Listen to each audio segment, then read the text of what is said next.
Here we go. All right, go for it. Okay, great. Hi, everyone. Thanks for having me.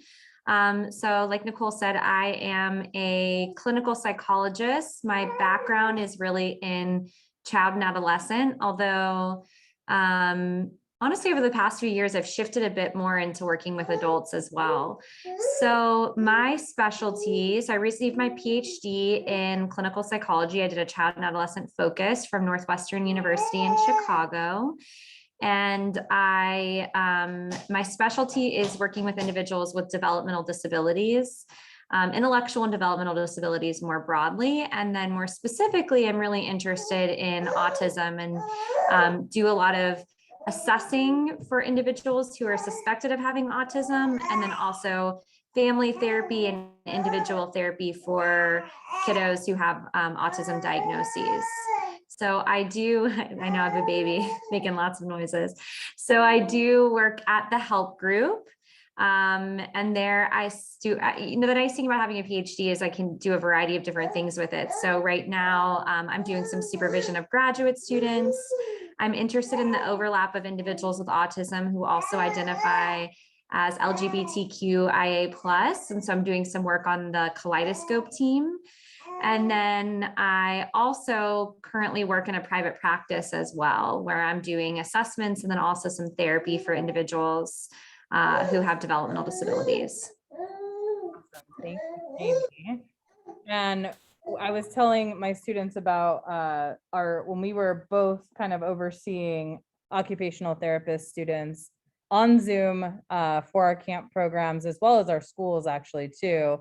And how that was an interesting thing. Again, we're not occupational therapists, but we were overseeing that kind of program together. So there's lots of different things that we do with our degree that's kind of a little bit outside of our scope, because we're helping to kind of provide that internship for those folks. And they actually had an OT that was great working with us too. So, we work with all kinds of different people. Can you explain, Jamie, a little bit more about Kaleidoscope, just so the folks in my class kind of understand what you're also doing with Kaleidoscope? Yeah, so Kaleidoscope is a program at the help group that serves the needs of individuals who identify as LGBTQIA+. We also work with allies and parents as well. And there is a high percentage of individuals on the autism spectrum who also identify as either a gender or sexual minority. So a high percentage of individuals who identify as asexual, bisexual, and also trans autistic individuals as well. And so I'm really interested in this overlap. So one of the things that I've been doing to support this Kaleidoscope team is kind of bringing my expertise in working with autistic individuals and being able to kind of bridge those two interests and work with individuals. I have a handful of clients right now who identify as trans and autistic. And so this is really kind of an underserved, underrepresented population that I've really been trying to support and working with our team to kind of support this kind of high percentage of individuals that we're finding more and more individuals identify as both. Yeah. And there's probably on a clinical level, a lot more levels and layers kind of to what's going on with folks that are identifying as trans and also have autism at the same time. Exactly. Yeah. I mean, it's hard enough to just navigate life as a social being who doesn't have social difficulties, and then layer on, right, social difficulties, and then also layer on gender identity difficulties or issues, or being trans in society can be challenging, as we know. I mean, these individuals are at higher risk of mental health issues. And so just really trying to support these individuals and being able to feel confident and be their authentic selves without having to completely change who they are for society, but also being mindful that society is really behind still. And so how can we kind of manage these everyday experiences and still feel like we're functioning okay in an everyday work and home environment. Yeah, awesome. Thank you for telling. Yeah. A really cool program. It's pretty groundbreaking, actually. There's not a lot of programs in the country actually that's similar to that program. So I loved working with Kaleidoscope when I was doing stuff with them very briefly, but yes. All right. Then I'm going to get into my students' questions as well, Jamie. So they're putting them in the chat. Perfect. So Jose asks, what are your personal weaknesses and strengths, Jamie? That is a great question. I feel like this is the answer I always used to give in an interview when someone asked me this, but I think my strength and my weakness is actually it's kind of the same. And it's something that I've had to work on. I think that I have a lot of empathy and I really care about helping families, which is obviously a strength because it helps me do well in my job. But the weakness there is that it can be hard to keep and maintain a work-life balance. We sometimes see families who really pull at our heartstrings. And I used to joke that I was going to, one day have 15 kids adopted into my home or something. And so I think it's something I have to be really mindful of, is like making sure that I'm supporting families in my job as a psychologist. And then if they're needing more support and that's outside of the scope of my job, then finding them the right supports to be able to get additional help. But it's hard. It definitely, I really love what I do, but there are days where it definitely feels really exhausting. I feel like I need to be able to maintain that care for myself as well. Yep, we were just talking about self-care right before you popped on with us. So we are not so great at it ourselves sometimes, but just striving for better self-care for ourselves is a big thing I've been talking to the students about, especially that they're back in person. So we're all actually in person doing school for the first time in about a year and a half. So it's a whole new world, really, and they're just trying to do the best that they can right now. And sometimes you just have to be a little kind to yourself, right? So absolutely. Cool. Awesome. The next one was, let's see, from Sit Lally. She says, how do you deal with difficult and uncooperative children? Ooh, that's a great question too. So the way that I think about behavior, I don't know if this is something that you would have talked about in this class, but that every behavior serves a purpose.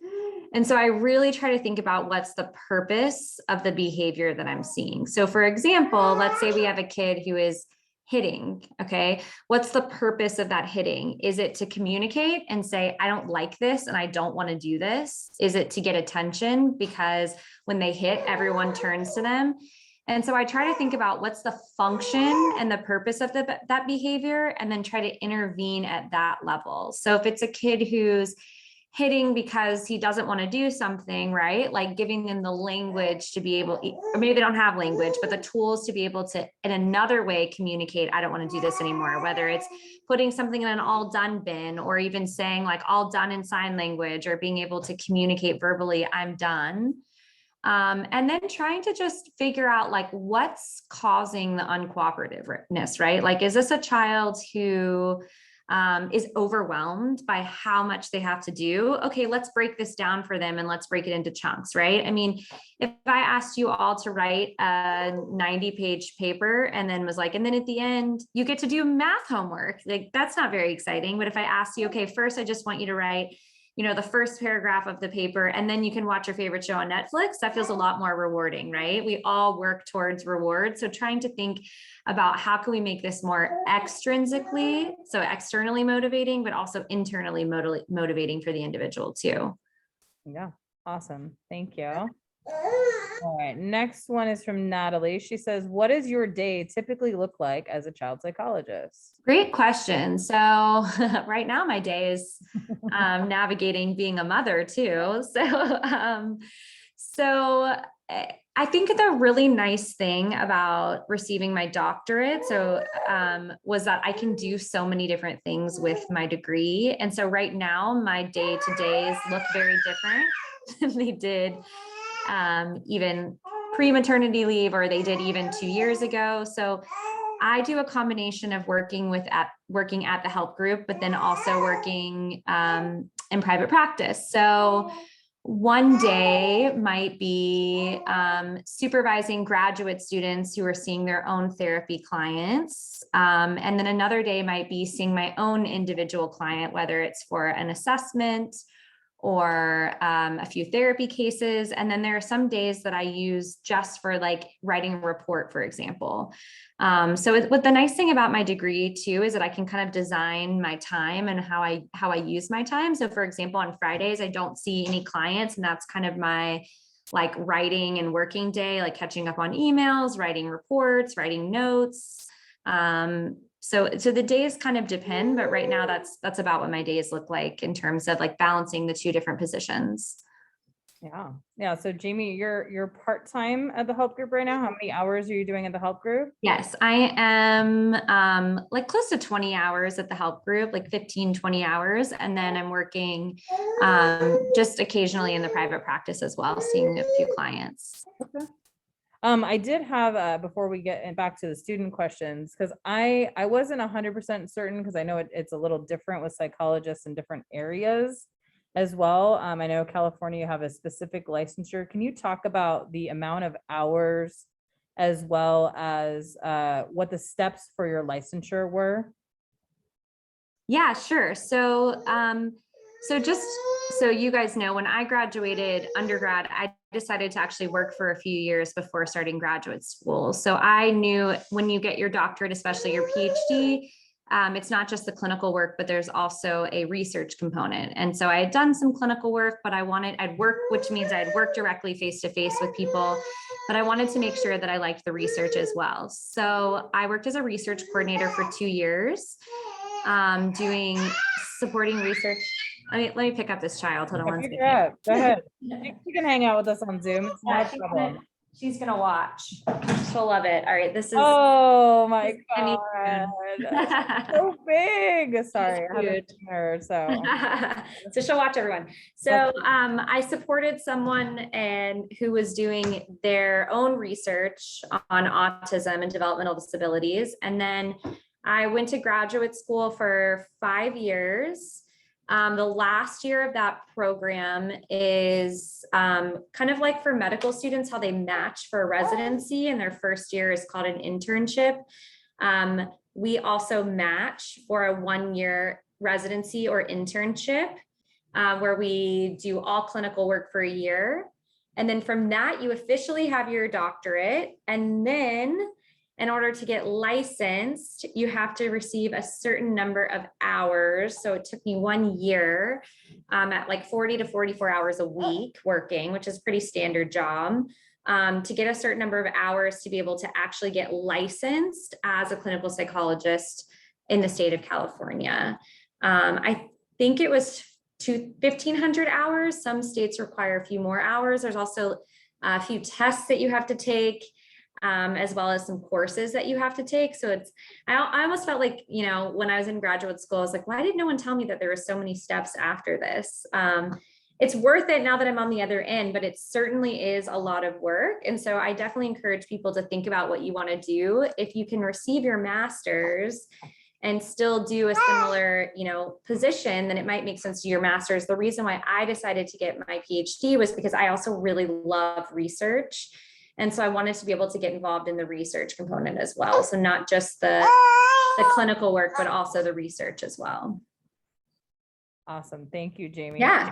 How many tests did you take? I remember we were working with each other when you were getting your license. Yes. So I took the EPPP, which stands for ethics. I don't even remember what it stands for anymore, but it's a pretty big test that I studied for a few months. And then there is a California specific law and ethics exam that you take as well. So the EPPP is an exam that's taken all across the country. The California, of course, has a specific law and ethics exam, and most states actually don't have an additional test. So, but that test was definitely much. It was the big one too, right? That was the doozy, right? The EPPP is a big test. Yeah. Everybody always complains about the EPPP. Yes, it is yes, but you know what? Everyone passes it eventually, and you move on, and then there it is. Awesome. Yeah. All right. Let's see my next question for my students. What is the most rewarding part of your job? Oh, I love working with the families. It's so fun. And honestly, I really love working with the kids themselves too. I think that it's a really fun population, and it's great. It's especially great when, you know, a kid tells you or a parent tells you that they like really learned something from you. As I'm holding this kid, when they really learned something from you, or they really, you know, did a, you know, that their life has been impacted. It's really great to see improvements.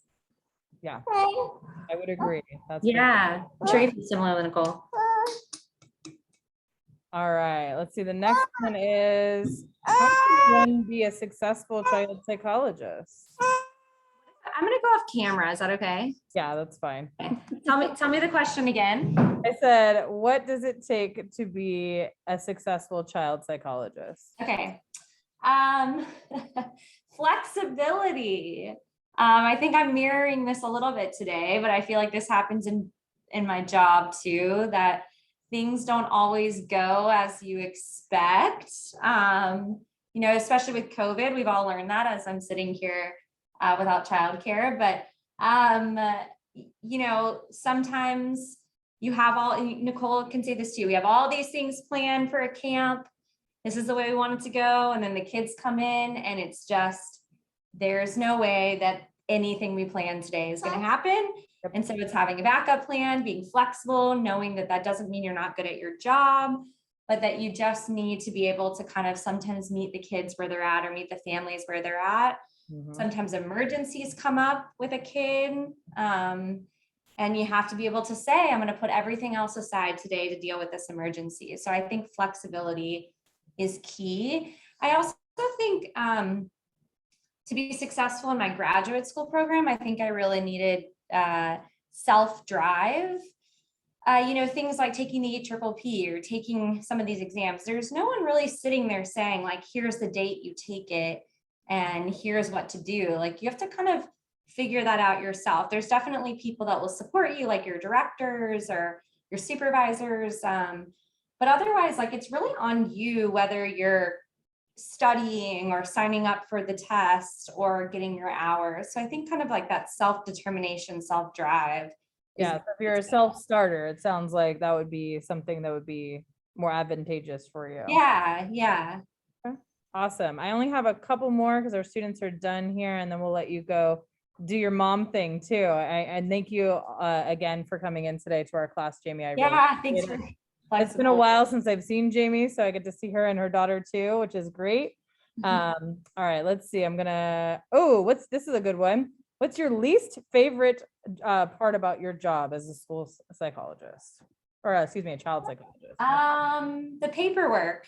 Yeah. Always. Having to bill people, all the things that involve like money and paperwork. Oh yeah, I remember, Jamie, you didn't like to deal with the money at all. No. I wish everyone got free services all the time, but you know. Yeah, me too. I totally wish I table, could. Yes. Yeah.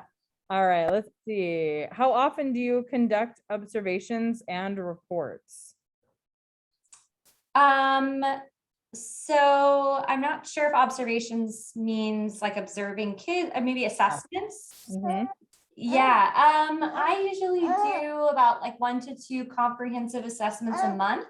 And then each one of those assessments will include a report for the family. Great. Awesome. Thank you, Jamie. And then I've got one more probably, and then I'm gonna let these guys go for today on you. So this is from Tatum. She says, do you prefer working at private practice or at the help group?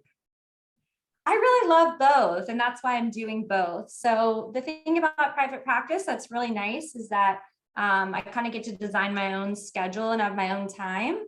But also the only way that you get paid in private practice is if you see a client or see a family. Right. What's nice about working for an agency like the help group is I get paid to do a lot of other things too, like give a talk or plan a program, supervise graduate students who are getting their hours to become psychologists. So For me right now, it's really nice that I get to do both. But there's a lot of other positions you can do as a psychologist as well. I have friends who work in children's hospitals, in medical centers. So there's lots of different places that you can be. Absolutely. We were talking about the different settings earlier. So awesome, Jamie. I want to thank you for coming in today and being flexible with, without having childcare. We appreciate you. And I hope we can see each other more often. So Sounds good. Thank you. all right. Bye, EJ. All right. Bye, Jamie. Bye, everyone. Have a good one. Thank you.